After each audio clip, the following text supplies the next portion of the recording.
আল্লাহ রাব্বুল আলামিন কোরআনে হাকিমে বলেছেন, উদউনি আস্তাজিব লাকুম, তোমরা আমার কাছে দোয়া করো, আমি তোমাদের দোয়া কবুল করব। আল্লাহ রাব্বুল আলামিন বলছেন, ওয়াকালা রব্বুকুম, তোমাদের রব, তোমাদের পালনকর্তা, তোমাদের মালিক বলছেন, উদউনি, তোমরা আমার কাছে দোয়া করো, আস্তাজিব লাকুম, আমি তোমাদের দোয়া কবুল করব। শুধু এখানেই আল্লাহ তাআলা শেষ করেননি, এরপরে আরো বলছেন, ইন্নাল্লাযীনা ইস্তাকবিরুনা আন ইবাদাতি, যারা আমার ইবাদত থেকে অহমিকা প্রদর্শন করবে, অর্থাৎ দোয়া করবে না, সায়াদখুলুনা জাহান্নামা দাখিরিন, তারা জাহান্নামে প্রবেশ করবে। নবী করিম সাল্লাল্লাহু আলাইহি সাল্লাম বলেছেন, আদ-দুআউ হুয়াল ইবাদাহ, দোয়াই হলো ইবাদত। আমরা যত ইবাদত বন্দেগী করি, এই সমস্ত ইবাদতের সার নির্যাস হলো দোয়া। ইবাদতের মধ্যে সর্বপ্রধান ইবাদত কোনটা? সর্বপ্রধান ইবাদত কোনটা? নামাজ। নামাজের চাইতে বড় কোনো ইবাদত আছে আর নাই। সবচেয়ে বড় ইবাদত, এমন ইবাদত যে ইবাদতের সাথে আমাদের মুসলমানদের মুসলমানিত্বের পরিচয় নির্ভরশীল। ওমর রাদিয়াল্লাহু তাআলা আনহু বলেছেন, লা হাজ্জা ফিল ইসলামি লিমান তারাকাস সালাহ, যে নামাজ পড়ে না, ইসলামে তার কোনো হিস্সা নাই, কোনো অংশ ভাগ নাই। নবী করিম সাল্লাল্লাহু আলাইহি সাল্লাম বলেছেন, একজন ব্যক্তি এবং কুফর এবং শিরকের মধ্যে পার্থক্য এবং ব্যবধান হলো নামাজ। যে ব্যক্তি ইচ্ছাকৃত নামাজ ত্যাগ করে, ইচ্ছাকৃত নামাজ পড়ে না, ঠান্ডা মাথায় নামাজ নষ্ট করে, নামাজ না পড়ে বসে থাকে, অন্য কাজ করে, সে ব্যক্তি কুফরি করলো, সে ব্যক্তি কুফরিতে লিপ্ত হলো, কুফরি করলো। আমাদের দেশে তো নামাজ না পড়লেও ইমান, আমরা বলি নামাজ না পড়লে কি হয়েছে, আমার ইমান আছে।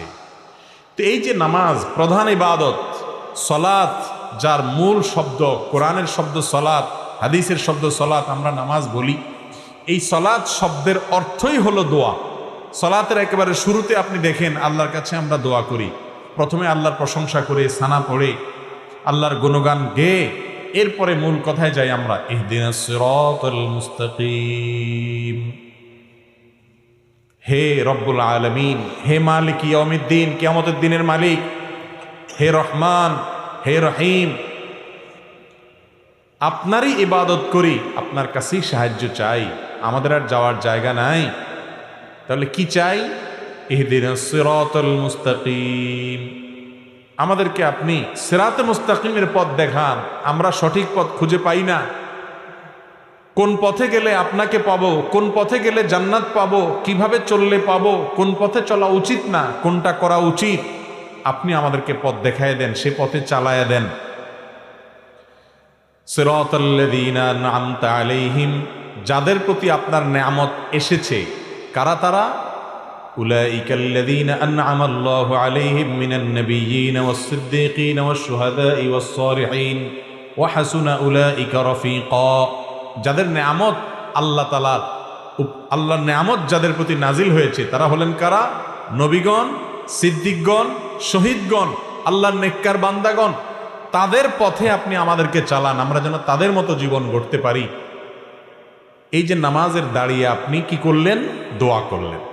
এরপরে রুকুতে গিয়ে আবার আল্লাহর পবিত্রতা জ্ঞাপন করলেন, দাঁড়িয়ে আল্লাহর প্রশংসা করলেন, সানা এবং গুণকীর্তন করলেন, সিজদা গিয়ে আবার প্রশংসা করলেন, কিছু দূর আবার প্রশংসা করে এবার আবার উঠে বসে রব্বিগফিরলি ওয়ারহামনি ওয়াহদিনি ওয়াআফিনি ওয়ারফা'নি ওয়াজবুরনি ওয়ারযুকনি, বিভিন্ন ভাষ্য হাদিসে এসেছে, হে আমাদের রব, আপনি আমাকে ক্ষমা করুন, আপনি আমার প্রতি দয়া করুন, আপনি আমাকে রিজিক দান করুন, আপনি আমার ক্ষতিপূরণ করুন, আপনি আমার কোনো বিপদ হলে সেটার জন্য উত্তম বিকল্প দান করুন, আপনি আমাকে প্রশান্তি দান করুন, আপনি আমার মর্যাদা বৃদ্ধি করুন।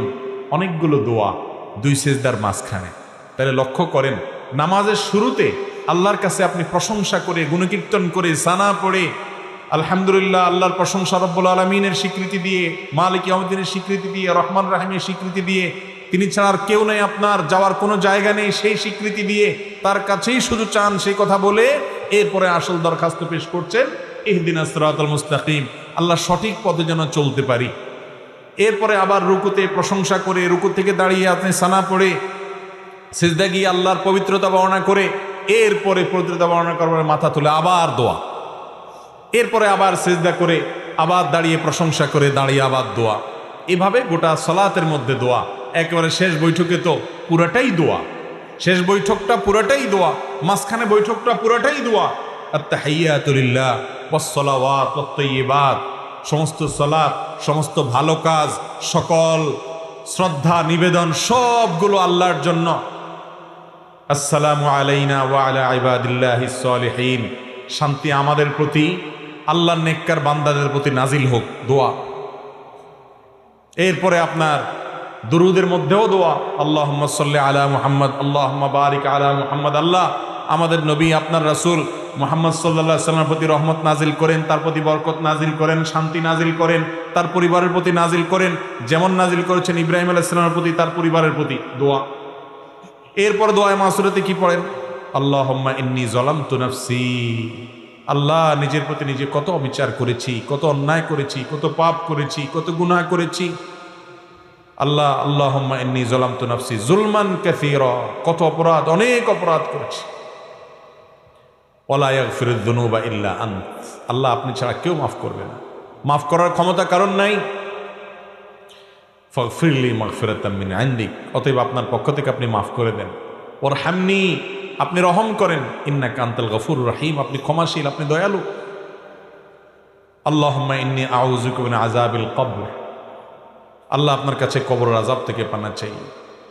ওয়া আউযু বিকা মিন আযাবিন নার, এবং জাহান্নামের আযাব থেকে আপনার কাছে পানা চাই।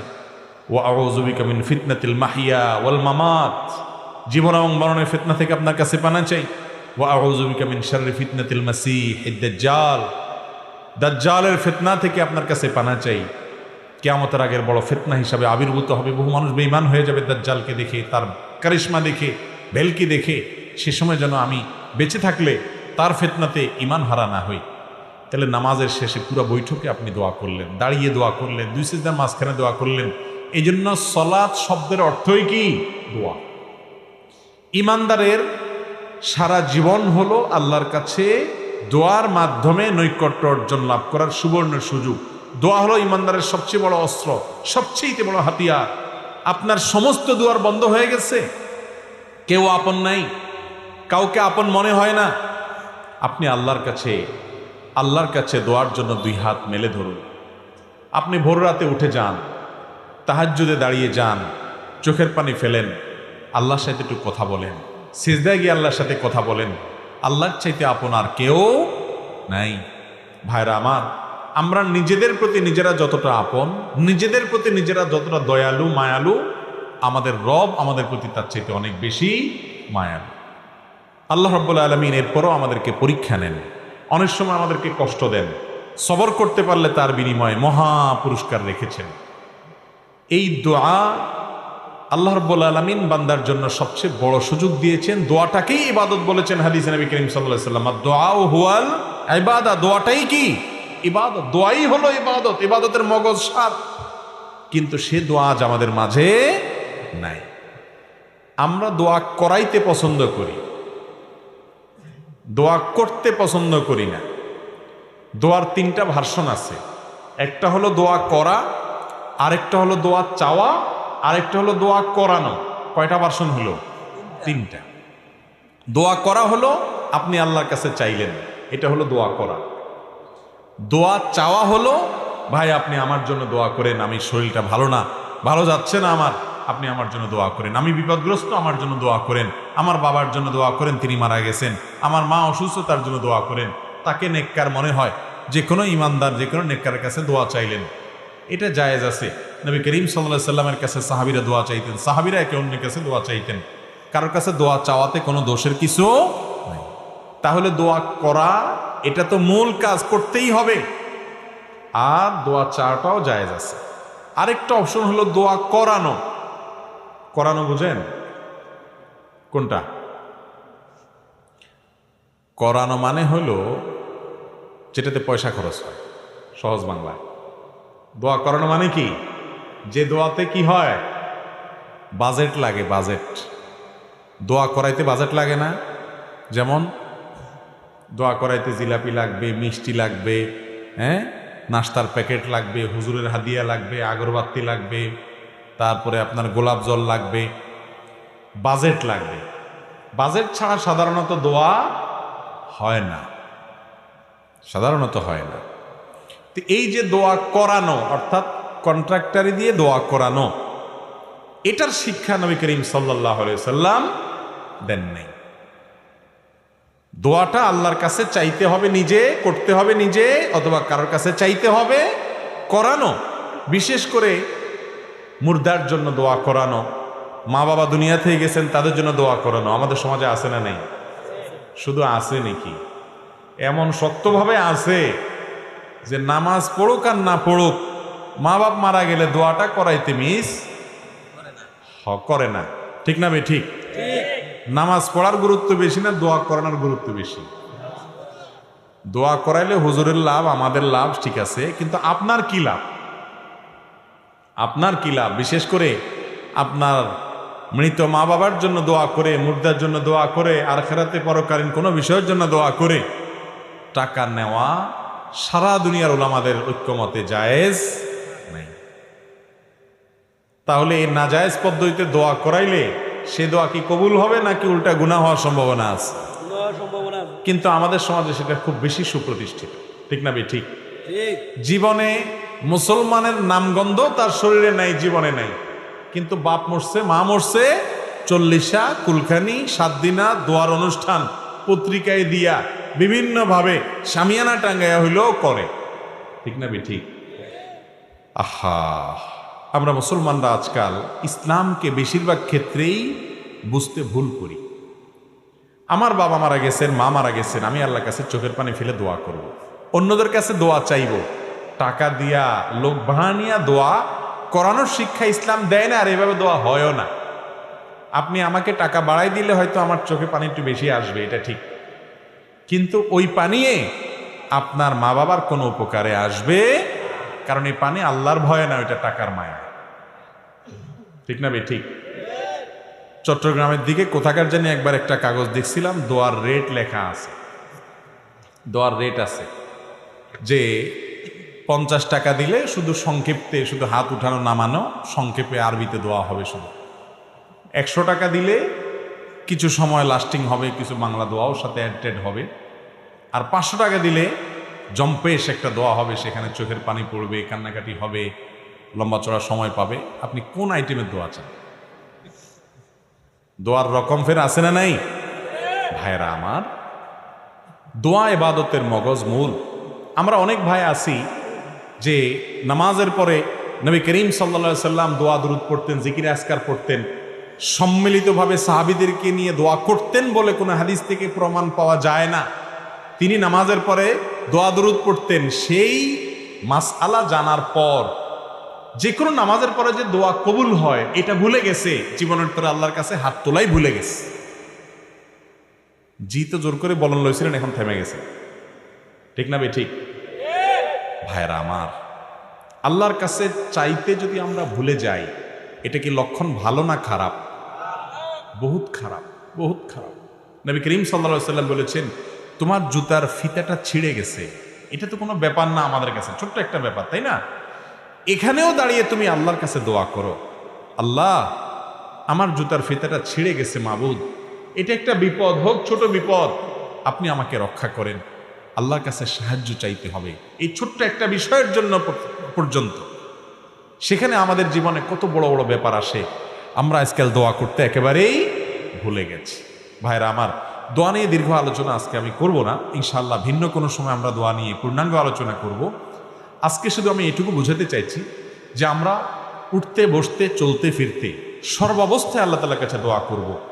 যে আমলটা সবচেয়ে বেশি করতে হয়, সবচেয়ে পরিমাণে বেশি করা লাগে, সে আমলটাকে আল্লাহ তাআলা করাটাকে সহজ করে দিয়েছে, যাতে করে বান্দা সব সময় করতে পারে। এই জন্য আল্লাহর জিকির মুখে উচ্চারণ করবেন বা মনে মনে করবেন, এটার জন্য কি ওযু শর্ত? না। বিনা ওযুতে আল্লাহর জিকির করা যায় কি যায় না? কেন? কারণ জিকিরটা সারাক্ষণ করতে হয়। প্রিয় নবী সাল্লাল্লাহু আলাইহি সাল্লামের জীবনে আপনি যদি তাকিয়ে দেখেন, সুবহানাল্লাহ, জিকির ছাড়া তার জীবনে কোনো কাজই ছিল না, পুরো জীবনই জিকিরে জিকির। ঘর থেকে বের হচ্ছেন বিসমিল্লাহ, ঘরে প্রবেশ করছেন বিসমিল্লাহ, ঘুমাইতে যাচ্ছেন দোয়া, ঘুম থেকে উঠে দোয়া, ঘুম ভেঙে গেছে দোয়া, টয়লেটে ঢুকতেছেন আল্লাহর নাম নেওয়া দোয়া, টয়লেট থেকে বের হচ্ছেন আল্লাহর নাম নেওয়া দোয়া, রাতে শোয়ার আগে অনেক দোয়া, সকালে দোয়া, সন্ধ্যায় দোয়া, বাজারে ঢুকতে দোয়া। এরকম ভাবে জীবনের প্রতিটা পদক্ষেপে, প্রতিটা পায়ে পায়ে, প্রতিটা কাজে কাজে দোয়া আর দোয়া, দোয়া আর দোয়া। যেহেতু সারাক্ষণ দোয়া করতে হয়, সারাক্ষণ জিকির করতে হয়, এই জন্য জিকিরেও অজু লাগে না, দোয়াতেও অজু লাগে না। অজু থাকলে ভালো, পবিত্র অবস্থা দোয়া করা অনেক বেশি ভালো, উত্তম।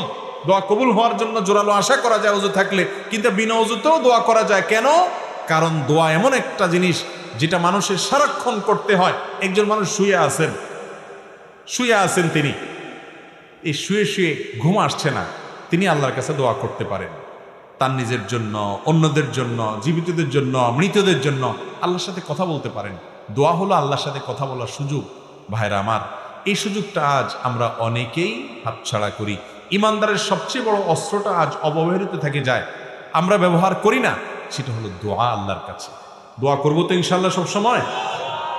ভাইরা আমার, দোয়া করার ব্যাপারে আমাদের একটা ভয় আছে, একটা আতঙ্ক আছে। আতঙ্কটা কি?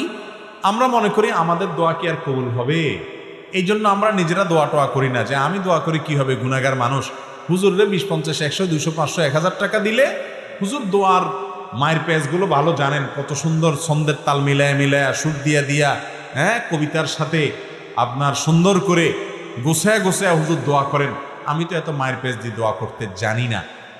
এই কারণে আমাদের অনেক ভাই বোন নিজেরা আল্লাহর কাছে দোয়া করা থেকে মাহরুম থাকেন, বঞ্চিত থাকেন। ঠিক না বে ঠিক?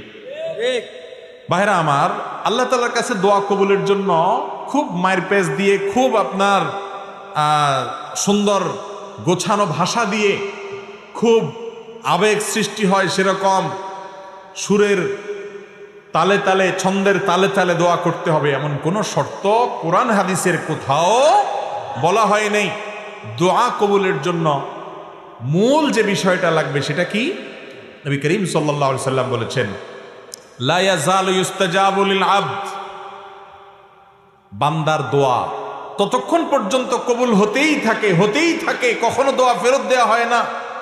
মা লাম ইয়াদউ বিইসমিন আও কাতিআতি রাহমিন, যদি কোনো পাপের দোয়া না করে, অন্যায় কাজের জন্য দোয়া করে, আল্লাহ আমি যেন এই আকামটা করতে পারি তৌফিক দান করো, এরকম যদি দোয়া না করে, আর আত্মীয়তার বন্ধন ছিন্ন করার জন্য দোয়া যেন না করে, আল্লাহ অমুকের চেহারা যেন আমি আর না দেখি, তার সাথে আমার কোনো সম্পর্ক যেন না থাকে, আত্মীয় স্বজনের সাথে এরকম সম্পর্ক ছিন্ন হওয়ার মতো খারাপ দোয়া যদি না করে, পাপের কোনো অপরাধ কাজের জন্য আল্লাহর কাছে যদি দোয়া করার স্পর্ধা না দেখায়, আত্মীয়তার সম্পর্ক ছিন্ন করার যদি দোয়া না করে, এবং তাড়াহুড়ো যদি না করে, এই 3 কাজ যদি করে, বান্দার দোয়া আল্লাহ অবশ্যই কবুল করেন।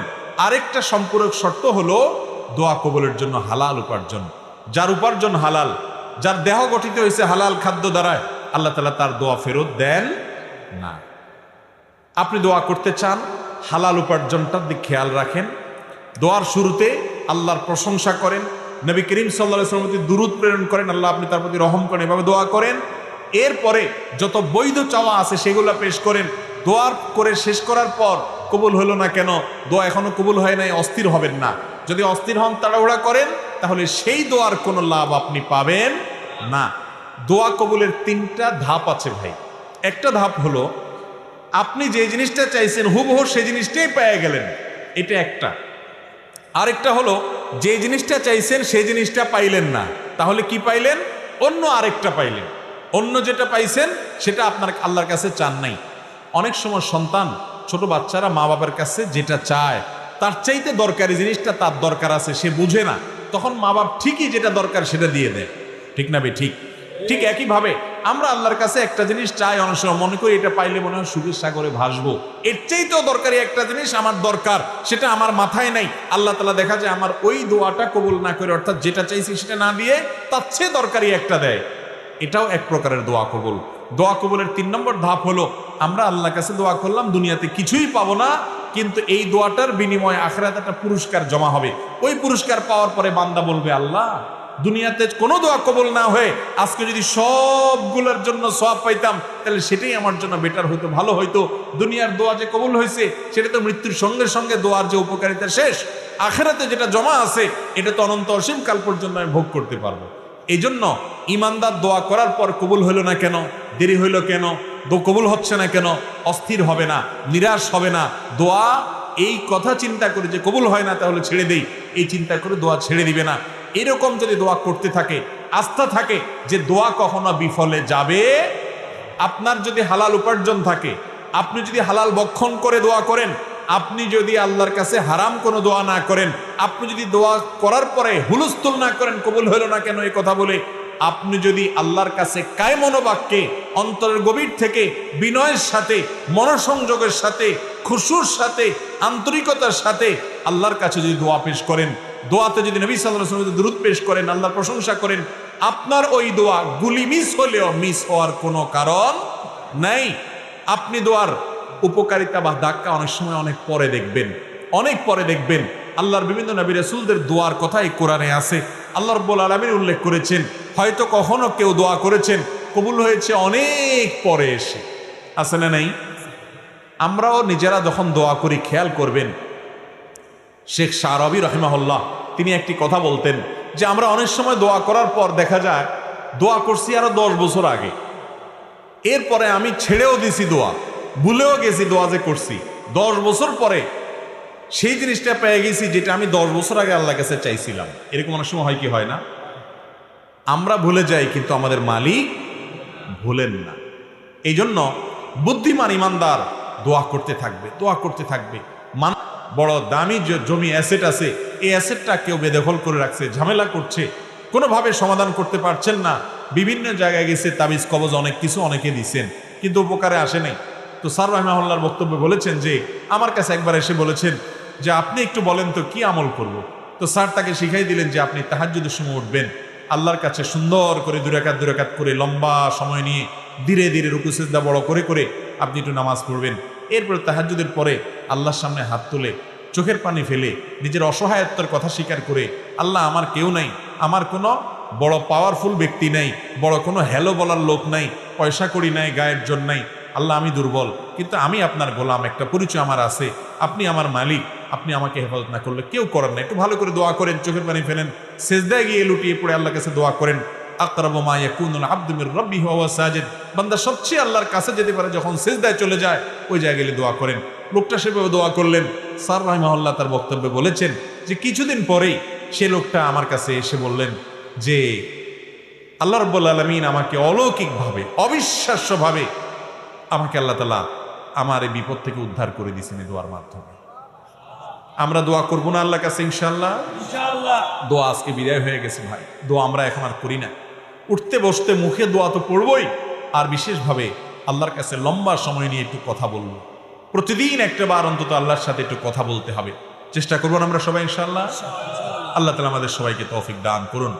দোয়ার ক্ষেত্রে কোরআন এবং হাদিস যে ফরম্যাট শিক্ষা দিয়েছে, সেই ফরম্যাটের দোয়াগুলোকে আপনি যদি করেন সবচেয়ে বেটার, সবচেয়ে উত্তম, কবুল হওয়ার সবচাইতে বেশি সম্ভাবনা, কারণ এই ফরম্যাটটা স্বয়ং আল্লাহর পক্ষ থেকে প্রাপ্ত, রাসূল আকরাম সাল্লাল্লাহু আলাইহি ওয়াসাল্লামের তরফ থেকে প্রাপ্ত।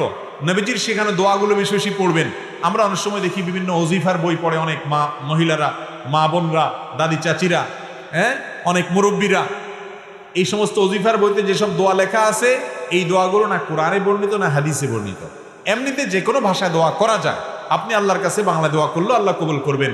আপনার মনে মনে কি বলছেন সেটাও আল্লাহ তাআলা বুঝেন, ওই হুজুর দোয়ার মায়ের পেজ বুঝে আপনি বুঝেন না, তারপরও আল্লাহ তাআলা আপনার দোয়া কবুল করবেন। আপনি গুনাহগার, আপনার দোয়া কি কবুল হবে এই চিন্তা করে যারা দোয়া থেকে দূরে থাকছেন, নিশ্চিত থাকেন আপনাকে দূরে রাখছে স্বয়ং ইবলিস। কারণ ইবলিস জানে দোয়ার মাধ্যমে আপনি পাতাল থেকে আকাশে উঠে যাবেন, দোয়ার মাধ্যমে আপনি জাহান্নামী থেকে জান্নাতি হবেন, দোয়ার মাধ্যমে আপনার সাথে আল্লাহর সম্পর্ক গাঢ় হবে, দোয়ার মাধ্যমে আপনার ঈমান মজবুত হবে, দোয়ার মাধ্যমে আপনার ইবাদত প্রকৃত অর্থে ইবাদত হবে। এই জন্য ইবলিস আপনাকে দোয়া থেকে দূরে রাখানোর জন্য, দোয়া থেকে মাহরুম করার জন্য, বঞ্চিত রাখার জন্য আপনাকে নিরাশ করে দেয়, বলে যে না তোর দোয়া কি কবুল হতে, এত পাপ করছস, এত গুনাহ করছস, তোর দোয়া কি কবুল হবে, এরকম ইবলিস বলে কি বলে না? একটা ঘটনা আপনাদেরকে বলি। মিস্টার ইবলিস, শয়তান, সে যত খারাপ, আমরা কেউ কি এত খারাপ হইতে পারবো? কথা বুঝেন নাই? আমরা যত খারাপ হই ইবলিসের চাইতে বেশি খারাপ হইতে পারবো? সেই ইবলিস যখন আল্লাহ রাব্বুল আলামিন তার উপরে অসন্তুষ্ট, রাগান্বিত, আদমকে সিজদার নির্দেশ করার পর সে ডিনাই করেছে, আল্লাহর সামনে সরাসরি বিদ্রোহ করেছে, আল্লাহর হুকুমকে লঙ্ঘন করেছে। এই মুহূর্তে আল্লাহর রাগান্বিত অবস্থায় সে আল্লাহর কাছে দোয়া করে বসছে। ইবলিস দোয়া করছে, বুঝেন কি দোয়া করছে? যে আল্লাহ আমাকে আনজিরনি ইলা ইয়াউমি ইউবআসুন, আল্লাহ আমাকে সুযোগ দেন, আমার হায়াতটা বাড়ায় দেন, কিয়ামত পর্যন্ত যেন মরণ না হয়, শয়তানি যাতে কিয়ামত পর্যন্ত করতে পারে, হায়াতটা বাড়ায় দেন। এ দোয়া কে করছে? ইবলিসে। কার কাছে করছে? কোন টাইমে করছে? আল্লাহর রাগের সময়। আল্লাহর অবাধ্য হয়েছে, সামনে বেয়াদবি করেছে, হুকুম লঙ্ঘন করেছে। আল্লাহ তাআলা তো চাইলে তাকে চরম শাস্তির মধ্যে তখনই ফেলতে পারেন। ওই রাগের মুহূর্তে পর্যন্ত আল্লাহর কাছে সে দোয়া করে বসছে। মজার বিষয় হলো সাথে সাথে আল্লাহ দোয়া মঞ্জুরও করছে। মঞ্জুর করছেন না করেন নাই?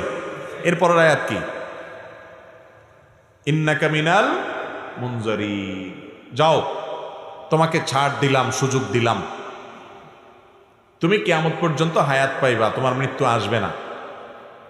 সবাই মরবে, মানুষ মরবে, তুমি মরবা না, তুমি কিয়ামত পর্যন্ত বেঁচে থাকবা। তাহলে ইবলিস যদি আল্লাহর রাগের সময় আল্লাহর কাছে দোয়া করে সাথে সাথে দোয়া মঞ্জুর করাইতে পারে, আপনার আমার দোয়া কবুল হবে কি হবে না? ইনশাআল্লাহ। এরপরও যদি কেউ আল্লাহর কাছে দোয়া করতে ইতস্তত বোধ হয়, যদি দোয়া করতে দ্বিধা হয়, যদি দোয়া করতে সংশয় হয়, তার চাইতে কপাল পড়া আর কেউ হতে। ইবলিসের দোয়া যদি কবুল করে, আপনি আল্লাহর ইমানদার বান্দা, হয়তো ভুল ত্রুটি করেছেন কিন্তু আপনি বেঈমান না, আপনি কাফের না, আপনি ইবলিসের মতো খারাপ হতে পারবেনও না, তার চাইতে হাজার লাখো গুণ ভালো আপনি আল্লাহর প্রিয় বান্দা, আল্লাহর আদরের বান্দা। আপনি আল্লাহর কাছে দোয়া করলে আল্লাহ দোয়া অবশ্যই শুনবেন ইনশাআল্লাহ। দোয়া করবো তো ইনশাআল্লাহ। তো যে কথা বলছিলাম, দোয়া করার ক্ষেত্রে কোরআন যে দোয়াগুলোর কথা বর্ণনা করেছে, বিভিন্ন নবীদের দোয়ার কথা কোরআনে আছে, যে তারা এই ভাষায় দোয়া করেছেন, এই শব্দে দোয়া করেছেন, এই কথাগুলো দিয়ে দোয়া করেছেন, আল্লাহ রাব্বুল আলামিন সেগুলোর উল্লেখ করেছেন। সেগুলো দিয়ে যদি আল্লাহর কাছে দোয়া করেন, তাহলে সেই দোয়া কবুল হওয়ার সম্ভাবনা অনেক বেশি। ঠিক তেমনি ভাবে নবী করিম সাল্লাল্লাহু আলাইহি সাল্লাম যে দোয়াগুলো শিক্ষা দিয়েছেন, সকাল সন্ধ্যায় সেগুলো পড়বেন, রাতের ওজিফা হিসাবে সেরকম হাদিসে বর্ণিত দোয়াগুলো পড়বেন, ওইগুলো কবুল হওয়ার সম্ভাবনা অনেক বেশি। আর ওজিফার কোনো দোয়া যদি থাকে, সেগুলোর অর্থের মধ্যে খারাপ কিছু যদি না থাকে, পড়তে পারেন, কিন্তু আপনার সামনে এ ক্লাসের সুযোগ আছে, কোরআনের দোয়া, হাদিসের দোয়া যেটা কবুল হয়ে গেছে অলরেডি, সেগুলো কবুল হওয়া দোয়াগুলোকে আপনি বেশি বেশি পাঠ করবেন, সেটা হলো অধিক বুদ্ধিমানের কাজ। আমি তিনটি দোয়ার কথা আপনাদেরকে শুনাই। কোরআনে কারিমে সেগুলোর উল্লেখ করে আল্লাহ তাআলা আবার সাথে সাথে সার্টিফিকেট দিয়ে দিয়েছেন এবং বলেছেন, এই দোয়াগুলো আমার নেককার বান্দারা আমার কাছে করেছে, আমি সেগুলোকে মঞ্জুরও করে দিয়েছি। সেই রকম তিনটা দোয়া আমরা যদি আমাদের জীবনে পাঠ করি, জীবনের সকল সমস্যার জন্যই কিন্তু এই তিনটা দোয়া ঘুরে ফিরে আমাদের প্রযোজ্য হবে। তার একটা হলো কঠিন বিপদে, কঠিন মুসিবতে রক্ষার যখন কোনো পথ খোলা নেই, দেয়াল যখন পিঠের সাথে লেগে গেছে, এরকম সময়ে আমরা দেখেছি আল্লাহর একজন নবী ইউনুস আলাইহিস সালাম আল্লাহর কাছে কিছু বাক্য বলে প্রার্থনা করেছেন, আল্লাহ তাআলা তাকে বিপদ থেকে উদ্ধার করেছেন। কি দোয়া ছিল সেটা? ফানাদা ফিজ জুলুমাত, মাছের পেটে থেকে, অন্ধকারের মধ্যে থেকে, যেখানে মৃত্যু সুনিশ্চিত, সেই জায়গায় তিনি অবস্থায় আল্লাহর কাছে দোয়া করেছেন, আল্লাহ ইলাহা ইল্লা আনতা সুবহানাক ইন্নী কুনতু মিনাজ জালিমিন। দোয়া করে বলেছেন, আল্লাহকে আহ্বান করে ডেকে বলেছেন, ও আল্লাহ, লা ইলাহা ইল্লা আন্ত, আপনি ছাড়া কেউ সত্যিকারের মাবুদ নাই, ইন্নী কুনতু মিনাজ সুবহানাক, আপনার পবিত্রতা বর্ণনা করছি, ইন্নী কুনতু মিনাজ জালিমিন, আমি হলাম জালিমদের অন্তর্ভুক্ত, আমি নিজের প্রতি নিজে অবিচার করেছি, আমি নিজে ভুল করেছি। আল্লাহর কাছে এই দোয়া করে, এই বাক্যগুলো বলে আল্লাহর কাছে দোয়া করেছেন কে? ইউনুস আলাইহিস সালাম। লা ইলাহা ইল্লা আনতা সুবহানাকা ইন্নী কুনতু মিনাজ জালিমিন। আল্লাহ তাআলা এই দোয়া উল্লেখ করার পর বলছেন, ফাস্তাজাবনা লা, ওয়া নাজ্জাইনাহু মিনাল গাম। এই দোয়া করার পর আমি তার ডাকে সাড়া দিয়েছি, ইউনুসের ডাকে সাড়া দিয়েছি এবং তার বিপদ থেকে তাকে উদ্ধার করেছি। এর পরের অংশটা বেশি গুরুত্বপূর্ণ আমাদের জন্য। এরপরে আল্লাহ বলছেন ওয়াকাযালিকা নুনজিল মুমিনিন, যেভাবে ইউনুস আলাইহিস সালামকে রক্ষা করেছি একইভাবে ঈমানদারদেরকে, কিয়ামত পর্যন্ত আগত ঈমানদারদেরকে বিপদ থেকে রক্ষা করব এই দোয়ার মাধ্যমে। কোন দোয়ার মাধ্যমে? দোয়া ইউনুসের মাধ্যমে। যে কোনো বিপদে পড়ে গেছেন, কোরআনে বর্ণিত কবুল হওয়া দোয়া, নিশ্চিত আল্লাহর কাছে গ্রান্টেড কবুল হওয়া দোয়া, আল্লাহর নবীর দোয়া আল্লাহ কবুল করেছেন, সেটা আল্লাহ জানিয়েও দিয়েছেন। আবার ঈমানদার বান্দারা করলে সেটাও কবুল করবেন, ওয়াদা করেছেন। শুধু তিনি ওয়াদা করছেন তা নয়, নবী করিম সাল্লাল্লাহু আলাইহি সাল্লাম বলেছেন, আল্লাহর কোন বান্দা যখন ইউনুস আলাইহিস সালাম এর দোয়া লা ইলাহা ইল্লা আনতা সুবহানাকা ইন্নী কুনতু মিনাজ জালিমিন, এটা মূলত আল্লাহর প্রশংসা মাখা একটা বাক্য, যেটার মাধ্যমে দোয়াও লুকায়িত আছে, আল্লাহর কাছে প্রার্থনা আছে এর মধ্যে অন্তর্নিহিতভাবে। এই বাক্যের মাধ্যমে যে ব্যক্তি দোয়া করে, নবী করিম সাল্লাল্লাহু আলাইহি সাল্লাম বলেছেন, সে দোয়া কবুল না হয়ে পারে না। তাহলে যে কোনো বিপদ আপদে কোরআনের একটা কবুল হওয়া দোয়া আপনি পাঠ করতে পারেন, সেটা হলো ইউনুস আলাইহিস সালামেরটা। সেই বাক্য হলো আল্লাহকে ডেকে বলবেন, ও আল্লাহ লা ইলাহা ইল্লা আনত সুবহানাকা ইন্নী কুনতু মিনাজ জালিমিন। মানুষের জীবনে আরেকটা বড় সমস্যা হলো অসুখ বিসুখ, দুরারোগ্য ব্যাধি, এমন মুসিবত, এমন অসুখ যে অসুখ থেকে আরোগ্য লাভের কোনো উপায় আমরা খুঁজে পাচ্ছি না। সাধারণ চিকিৎসা আমরা গ্রহণ করব, সুন্নাত নবী করিম সাল্লাল্লাহু আলাইহি সাল্লাম বলেছেন, তোমরা চিকিৎসা গ্রহণ করো, রোগ হলে ঔষধ সেবন করো। আপনার কোনো দুষ্ট জিনের প্রভাব যদি আপনার মধ্যে হয়ে থাকে বলে প্রমাণিত হয়, তাহলে আপনি কোরআন হাদিসের আলোকে ঝাড়ফুঁক করেন, ঠিক আছে, এগুলা গ্রহণ করেন। তবে মূল কাজ ওই আসল জায়গায় দরখাস্ত করে রাখেন, কারণ মঞ্জুর হবে সেখান থেকে। আর সেটার জন্য আল্লাহ নবী আইয়ুব আলাইহিস সালামের একটা দোয়া আল্লাহর খুব পছন্দ হয়েছে, কোরআনে সেটা উল্লেখ করেছেন। ওনার দোয়াটাও আল্লাহ তাআলা কবুল করেছেন। তিনি কি বলেছেন? তিনি বলেছেন, আন্নী মাসসানিয়াদ দুররু ওয়া আনতা আরহামুর রাহিমিন। তার অসুখটা ছিল অনেক মারাত্মক অসুখ, অনেক কষ্টের অসুখ, যে অসুখের কারণে তার কষ্টের শেষ সীমানায় তিনি পৌঁছে গেছেন। এত কষ্ট, এত যন্ত্রণা, এত অসুখ, এটা থেকে রক্ষার জন্য তিনি বলেছেন, রব্বি আন্নী মাসসানিয়াদ দুর, ও আল্লাহ আমার কষ্ট আমাকে পেয়ে বসেছে, কষ্ট পেয়ে বসেছে আমার, অনেক কষ্ট আল্লাহ, অনেক অসুখ। ও আনতা আরহামুর রাহিমিন, অথচ আপনি সকল দয়ালুদের মধ্যে শ্রেষ্ঠ দয়ালু, অর্থাৎ আমার প্রতি রহম করেন। এটা বলার পর আল্লাহ বলছেন, ফাস্তাজাবনা লাহু ফাকাশাফনা বিহি মা বিহি মিন দুর। এই দোয়া করার পর আমি তার দোয়া কবুল করেছি এবং তার বিপদকে দূর করেছি। তাহলে অসুখ বিসুখ হলে আইয়ুব আলাইহিস সালামের দোয়াটা করবেন। সেটা কি? আন্নী মাসসানিয়াদ দুররু আনতা আরহামুর রাহিমিন, তোমার রব্বি আন্নী মাসসানিয়াদ দুররু আনতা আরহামুর রাহিমিন। হে আল্লাহ, আমার অসুখে পেয়ে বসেছে, অনেক কষ্ট হচ্ছে, আপনি আরহামুর রাহিমিন, আপনি সবচেয়ে বড় দয়ালু। মুস্তাদরাকে হাকিমে একটা বর্ণনা পাওয়া যায়, সেই বর্ণনা সম্পর্কে মুহাদ্দিসরা অনেকে দাঈফ বলেছেন, কিন্তু বর্ণনার যে মূল মর্ম সেটা ঠিকই আছে, বিশুদ্ধ বিভিন্ন হাদিসের আলোকে বর্ণিত, এই আয়াতের আলোকে বর্ণিত। তা হলো বান্দা যখন আল্লাহর কাছে হে আরহামুর রাহিমিন এরকম বলে এরপরে চায়, মনের চাওয়াগুলো পেশ করে, গোছায় বলতে না পারলেও আল্লাহ কবুল করবেন। আপনি কিছু না বলতে পারেন, শুধু কাঁদেন আর মনে মনে আল্লাহকে বলেন, আল্লাহ আলিমুম বিজাতি সুদূর, মনের খবরও রাখেন, দোয়া কবুল হবে ইনশাআল্লাহ। নিজেরা দোয়া করতে হবে ভাই। আপনার ঘরবাড়ি উদ্বোধন করবেন, গাড়ি উদ্বোধন করবেন, যাই করবেন, সব কিছুতে ওই দোয়ার জন্য হুজুর ভাড়া করতে হবে, এই নির্দেশ কোরআন হাদিস কোথাও দেয় নাই। বরং আলেমদের কাছে দোয়া চাইবেন, ঠিক আছে, কিন্তু নিজের দোয়াটা নিজে আল্লাহর কাছে পেশ করবেন। চেষ্টা করবো না ইনশাআল্লাহ। আরেকটা দোয়া হলো নিঃসন্তান মানুষের দোয়া, সন্তান হচ্ছে না, আল্লাহর কাছে এই কষ্ট দূর করার জন্য আপনি দোয়া করলেন। তো কোরআনে একটা মাকবুল, মুস্তাজাব, আল্লাহর কাছে কবুল হওয়া গ্যারান্টেড দোয়ার নজির আমরা পাই। আল্লাহ নবী জাকারিয়া আলাইহিস সালাম তিনি আল্লাহর কাছে দোয়া করেছেন, কি বলে? ওয়া জাকারিয়া ইয নাদা রাব্বাহ রব্বি লা তাযারনি ফারদা ওয়া আনতা খায়রুল ওয়ারিসিন। আর জাকারিয়া আলাইহিস সালাম তিনি আল্লাহকে ডেকে বলেছেন, রব্বি, আমার রব, লা তাযারনি ফারদা, আমাকে একা রাখেন না, ছেলে নাই, মেয়ে নাই, নিঃসন্তান, এরকম একা রাখিয়েন না, ওয়া আনতা খায়রুল ওয়ারিসিন। আল্লাহর কাছে এরকম দোয়া করেছেন। আল্লাহ বলেছেন ফাস্তাজাবনা লাহ, এই দোয়া করার পর আমি তার দোয়া কবুল করেছি। ওয়াহাবনা লাহু ইয়াহইয়া, এরপরে এই দোয়ার মাধ্যমে আমি তাকে ইয়াহিয়া নামক সন্তান দিয়েছি। তাহলে জীবনে যে কোনো কমন বিপদে, শত্রুতা, বিপদ, মুসিবত, দেয়ালে পিঠ থেকে গেছে, ইউনূস আলাইহিস সালামের দোয়া পড়বেন, লা ইলাহা ইল্লা আনতা সুবহানাকা ইন্নী কুনতু মিনাজ জালিমিন, আল্লাহকে ডেকে এগুলো বলবেন। আর অসুখ বিসুখ হচ্ছে, দুরারোগ্য ব্যাধি অথবা যে কোনো রোগ হয়েছে, ছোট হোক বড় হোক, আইয়ুব আলাইহিস সালামের দোয়া করবেন, আন্নী মাসসানিয়াদ দুররু ওয়া আনতা আরহামুর রাহিমিন। আর যে কোনো মানুষ নিঃসন্তান অথবা সন্তান হচ্ছে, মনে মতো হচ্ছে না, ছেলে হচ্ছে, মেয়ে হচ্ছে না, আল্লাহর কাছে দোয়া করবেন জাকারিয়া আলাইহিস সালামের দোয়া। সেটা কি? রব্বি লা তাযারনি ফারদা ওয়া আনতা খায়রুল ওয়ারিসিন।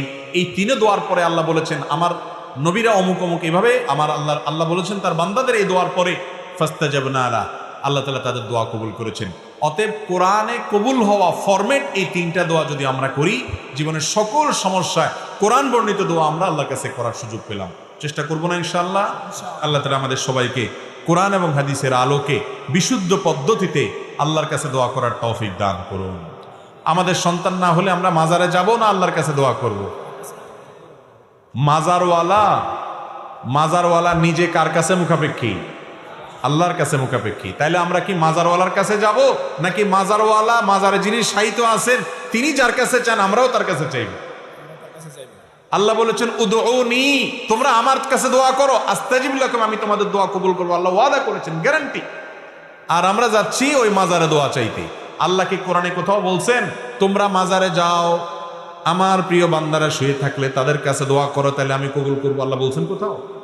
আল্লাহ বলেছেন উদউনি, আমার কাছে দোয়া করো। আমরা যাচ্ছি মাজারে, এর মাধ্যমে দোয়া তো কবুল হচ্ছেই না, বরং ইমানটা খুইয়ে নষ্ট করে শিরক করে আমরা শেষ হয়ে যাচ্ছি।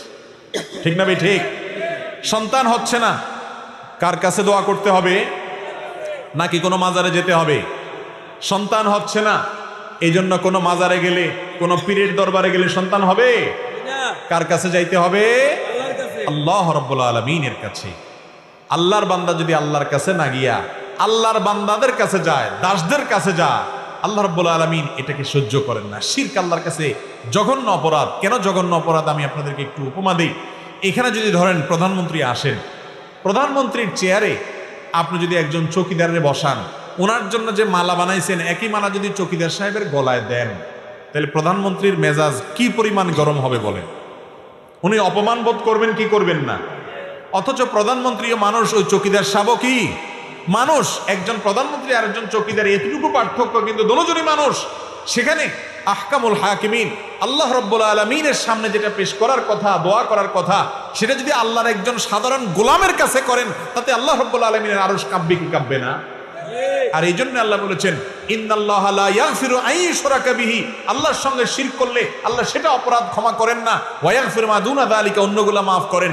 এই জন্য আর যা করেন আর না করেন, কোনো মাজারে গিয়ে দোয়া করে শিরিক করবেন না, কোনো মাজারে সিজদা করে দোয়া করে সিজদা করে শিরিক করবেন না। সন্তান দরকার, মাজারে যায় চাইবেন না, সব কিছু চাইবেন সরাসরি আরশে আজিমের মালিকের কাছে হাত তোলার মাধ্যমে ইনশাআল্লাহ। চেষ্টা করবেন, আল্লাহ চাইেন তো। আল্লাহ তাআলা আমাদের সবাইকে শিরক থেকে বেঁচে থেকে সুন্নাত পদ্ধতিতে দোয়া করার তৌফিক দান করুন। ওয়া আখিরু দাওয়ানা আলহামদুলিল্লাহি রাব্বিল আলামিন।